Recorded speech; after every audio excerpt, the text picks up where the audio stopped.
Hello दोस्तों, आप सभी का हमारे चैनल खबर मंथन में स्वागत है। दोस्तों, झारखंड में एक दिन में रिकॉर्ड 686 नए मरीज मिले हैं। झारखंड में एक दिन में 686 नए मरीज की पहचान की गई है। अब इन नए मरीजों को मिलने के बाद राज्य में चीनी वायरस संक्रमित मरीजों की संख्या बढ़कर 9,563 पर पहुंच गई है। वहीं राज्य में एक्टिव केस 5,467 है, जबकि स्वस्थ मरीजों की संख्या 3,984 हो गई है। चीनी वायरस से मरने वालों की संख्या झारखंड में 112 हो गई है। झारखंड में नई व्यवस्था, दिव्यांग बच्चों को घर पर दी जाएगी शिक्षा।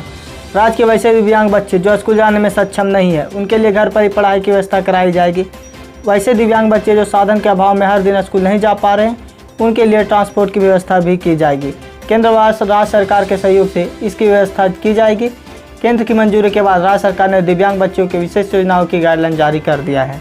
झारखंड शिक्षा परियोजना परिषद के राज्य परियोजना निदेशक शैलेश कुमार चौरसिया ने दिव्यांग बच्चों के नामांकन और उनके पठन पाठन से लेकर खेल कूद व अन्य गतिविधियों से संबंधित गाइडलाइन भी जारी कर दिया है।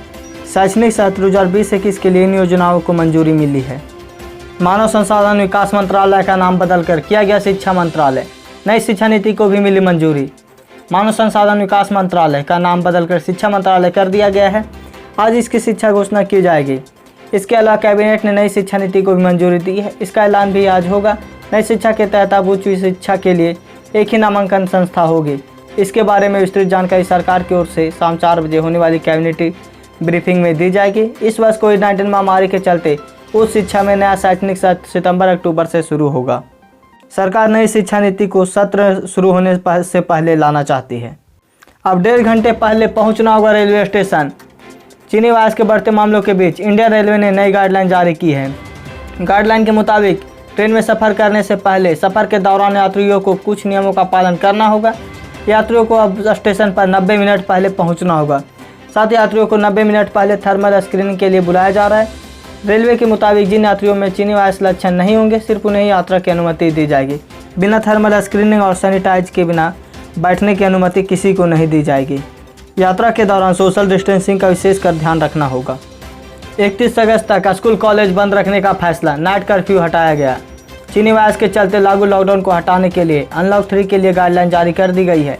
अनलॉक 3 के लिए केंद्रीय गृह मंत्रालय ने गाइडलाइन जारी कर दी। अब 5 अगस्त से जिम खुल सकेंगे, लेकिन सोशल डिस्टेंसिंग का विशेषकर पालन करना होगा। गाइडलाइन में नाइट कर्फ्यू खत्म कर दिया गया है। अब रात में आने जाने पर पाबंदी नहीं होगी। हालांकि मेट्रो रेल सेवा नहीं चलेगी।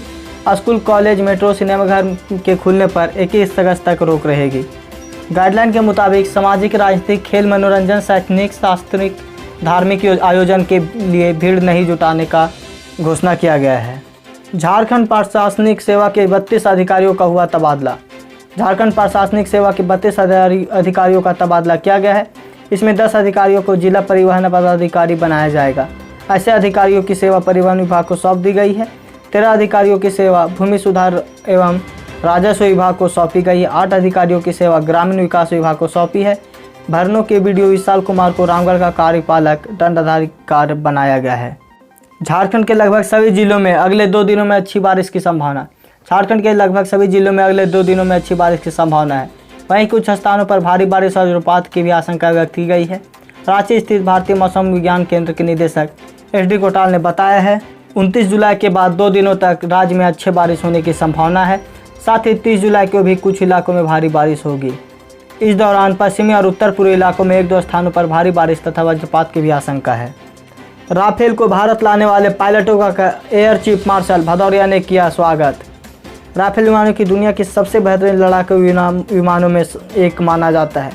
नए और अत्याधुनिक 5 राफेल लड़ाकू विमानों का बेड़ा फ्रांस से आज भारत लाया गया। इन विमानों के वायुसेना में शामिल होने के बाद देश के आस पड़ोस के प्रतिद्वंदियों की हवाई युद्धक क्षमता तक बढ़त हासिल हो जाएगी। निर्विवाद ट्रैक रिकॉर्ड वाले इन राफेलों विमानों की दुनिया के सबसे बेहतरीन लड़ाकू विमान में एक माना जाता है। फ्रांस के बोर्दो शहर में स्थित मेराग्निक एयरबेस से 7,000 किलोमीटर की दूरी तय करके ये विमान आज दोपहर भारत आए। सरकार का बड़ा फैसला, अब बिना चक्कर काटे ग्राहकों को मिलेगा उनका हक। समय पर पैसे की होगी बचत। उपभोक्ता संरक्षण अधिनियम 2019 कानून पूरे देश में लागू हो गया है। नया उपभोक्ता संरक्षण कानून 1986 का स्थान लिया है। नए कानून के तहत ग्राहकों के विवाद का निपटारा अब जल्द हो सकेगा। आपको बता दें कि कंज्यूमर प्रोटेक्शन एक्ट ने ग्राहकों को मध्यस्थता का विकल्प दिया है। ग्राहक अपनी समस्या का समाधान के लिए कंज्यूमर फोरम जाने से पहले मध्यस्थता का रास्ता चुन सकता है। इससे ग्राहकों के समय और पैसे दोनों की बचत हो सकती है। 10 अगस्त से पहले आएगी दुनिया की पहली चीनी वायरस वैक्सीन।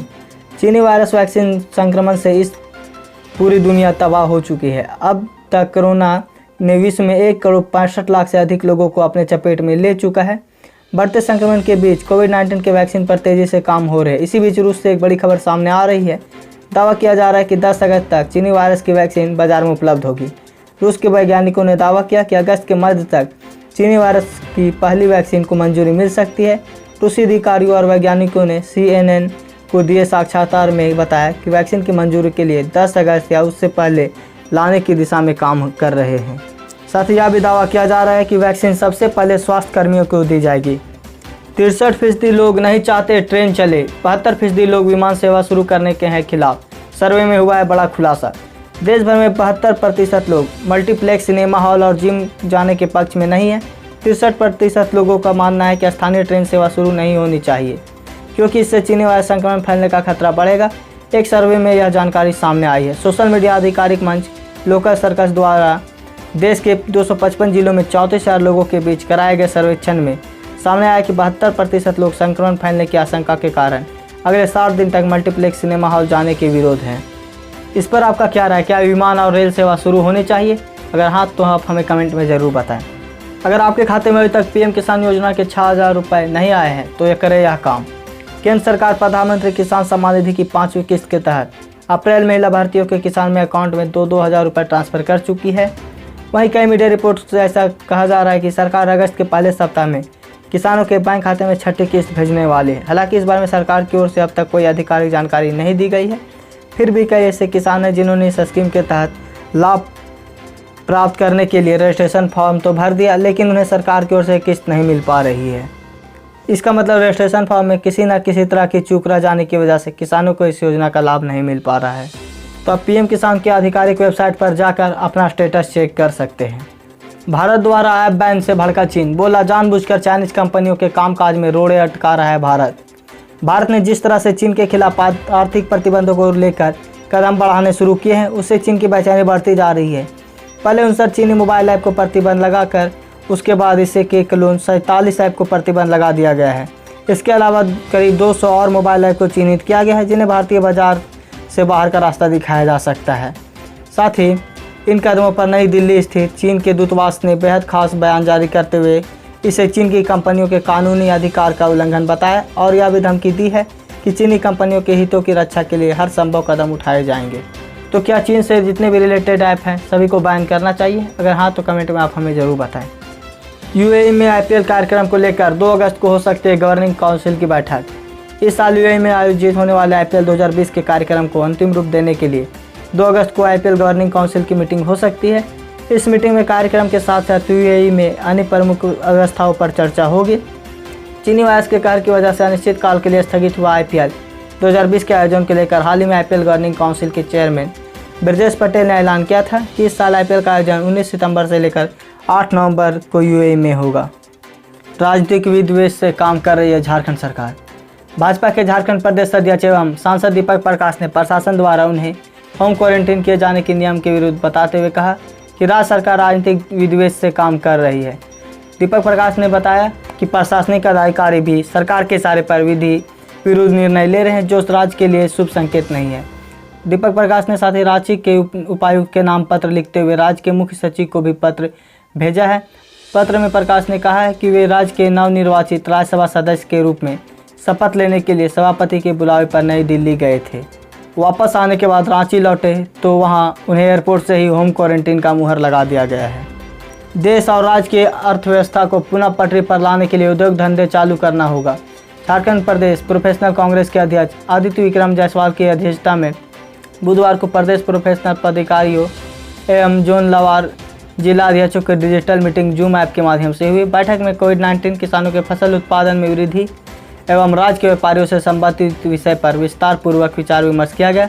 बैठक में प्रोफेशनल कांग्रेस कमेटी की पदाधिकारियों एवं जिला अध्यक्षों ने सुझाव देते हुए कहा कि राज्य के समुचित विकास के लिए किसानों का उत्पादन बढ़ाने की जरूरत है। देश व राज्य की अर्थव्यवस्था को पुनः पटरी लाने के लिए व्यापारियों का उद्योग धंधा चालू करना होगा। तो क्या आप इस बात से सहमत है कि अभी बड़े फैक्ट्रियों को शुरू करना चाहिए या नहीं? कमेंट में आप हमें ज़रूर बताएं। भारत सरकार ने केंद्रीय करों में झारखंड की हिस्सेदारी को घटाया। चीनी वायरस संक्रमण की मार झारखंड की केंद्र से मिलने वाले राजस्व की हिस्सेदारी पर भी पड़ने वाला है। खबरों की माने तो भारत सरकार ने केंद्रीय करों में झारखंड की हिस्सेदारी को घटा दिया है। इसके पीछे चीनी वायरस संक्रमण के कारण राजस्व की कम वसूली बताया जा रहा है। आंकड़ों की माने तो आम बजट में झारखंड के लिए केंद्रीय करों की हिस्सेदारी 25,978 करोड़ रुपये तय किया गया था, लेकिन चीनी वायरस काल में झारखंड की हिस्सेदारी कम किए जाने पर जेएमएम विधायक सुधीर सोनू ने कहा कि बीजेपी की केंद्र सरकार को संघीय ढांचे की कोई परवाह नहीं है। साथ ही डबल इंजन की सरकार न बनने का खामियाजा अगर झारखंड की सरकार को भुगतना पड़ता है तो जनता से आह्वान करूंगा, जो सांसद झारखंड से जीत कर गए हैं उन्हें बहिष्कार जरूर होना चाहिए। दोस्तों, आज की ताज़ा खबर बस इतना ही। अगर आप हमारे चैनल में नए हैं तो चैनल को सब्सक्राइब कर दें और बेल आइकन दबा दें, ताकि जब भी हम वीडियो डालें नोटिफिकेशन आप तक पहुँच जाए। और साथ ही इस न्यूज़ को ज़्यादा से ज़्यादा लाइक करें और शेयर करें।